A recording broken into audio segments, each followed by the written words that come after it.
Hi guys, so today I have some book reviews of books that I finished in July and August. We're halfway through August. So if you are interested in book reviews on a lot of different books, I have been saving up and a lot of these are really popular. And yeah, if you want to know my book review, just keep watching. It's going to be pretty thorough, but not like, I'm not, no spoilers, no spoilers. So yeah, please like and subscribe for more book reviews. And yeah, thank you for joining me today.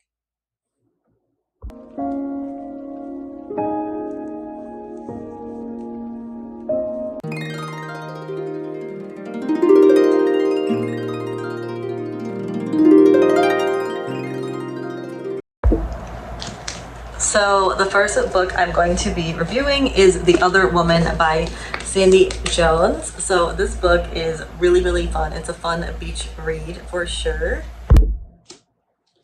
I thought that it definitely had a suspenseful plot. I was definitely flipping through the pages, and the characters were engaging for sure. So, definitely, I like a book. I like books that keep me on my toes. I definitely could not guess the ending, which was nice.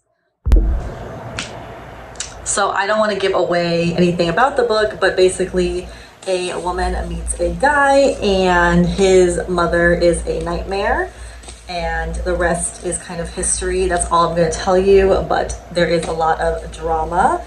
It is kind of like a love story so she meets a man, and his mom is a nightmare. So that's all I'm going to say, but it gets really, really juicy and really, really interesting. So this is definitely worth a read. I would give this 4 out of 5 stars.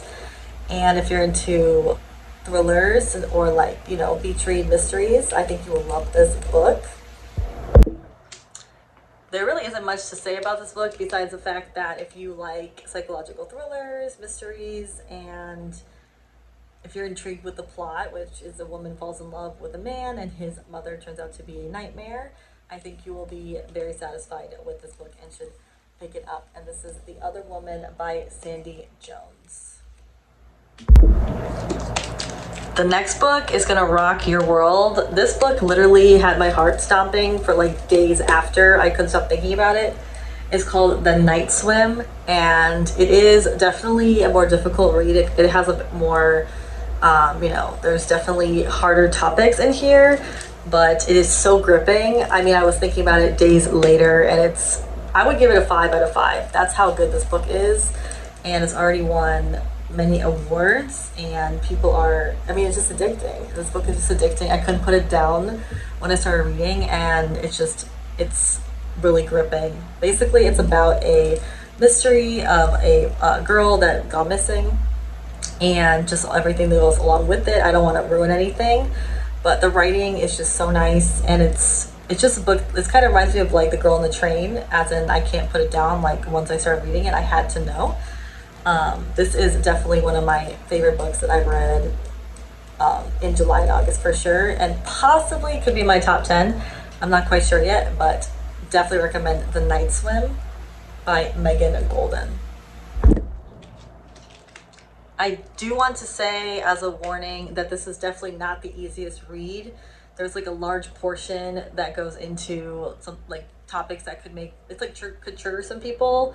So this is definitely not for younger readers, I would say, and it's definitely not the easiest read. I mean, it's gripping, but the topics can be a bit gruesome. So I just want to warn you guys that if you're, you know, not interested in that, this might be not something that you're into, because it does go into pretty harsh details about some topics that might trigger some people, and just want to let you guys know ahead of time. So yeah, but overall it was gripping and just page turner, but just be aware.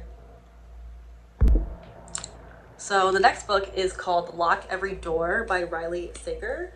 I think I'm saying her name right. And she is an author that I'm also reading currently. I'm reading The Last Time I Lied. So I'm in the middle of that book, and I love that book, The Last Time I Lied. And I think I'm liking it a little bit more than this one, but I just started reading that one. So she's also the author of that. And so I believe this is newer than that one, and she is a New York Times bestselling author, and she is really, I really like her pieces a lot. It's like a psychological thriller, as all these are, And this book is creepy, extremely well written, and will definitely keep you on the edge of your seat. Um, Honestly, this is probably her best book yet. This just book, I mean, it was just so creepy. If you're not into like creepy books, you probably won't like this, but it's not like scary, but it's definitely like creepy, and it's definitely creepier than the last time I lied, which is, I mean, I'm halfway through that book, and it's not even close to as creepy as this. And this is, I think this is her best book, honestly, so far. So I really recommend this book. I feel like I'll give away the whole plot if I tell you. I do have a video going over the inside, so I will link that up here, like what it's about. So I don't want to give anything away because I feel like this is a book that's really easy to spoil, just really easy to, and I don't want to do that because it's worth the read. So yeah, really good book by Riley Sager, a really good writer. So this is called The Midnight Library by Matt Haig, and this is like a library where people get to try out a bunch of different lives. That's basically the plot. And people are just going goo goo gaga over this book, and I understand why. It is so so good. I had it on hold for, I think I was like number 30 or something, or really low down the list, and I just walked into my library and they had like 2 copies, and I was like, oh my god. And I just read it in 2 days, and I can see why. This is kind of sci-fi, which is kind of outside of my typical reading. Usually I'd read mysteries and suspense novels and nonfiction, but this book is so so good, and it kind of changes the way you think about life in a way. So I can see why the hype is so high on this one. Um, yeah, people are loving this, and I understand why. Basically, I mean, I already told you, he writes really well. It's just a really, honestly, it's a pretty quick read. I read this in 2 days. I probably could have read it in one day. And yeah, I mean, honestly, I can see what the hype is about. So if you get your hands on it, I recommend it. Yeah, it's called The Midnight Library by Matt Haig. It is a bit sci-fi-ish, but it wasn't like too sci-fi where I wasn't into it. So yeah, I think you'll like it if you're into the same kind of trope that I am in. So thank you guys for watching, and I hope that you like and subscribe to my channel for more book reviews and other book hauls. So yeah, please like and subscribe.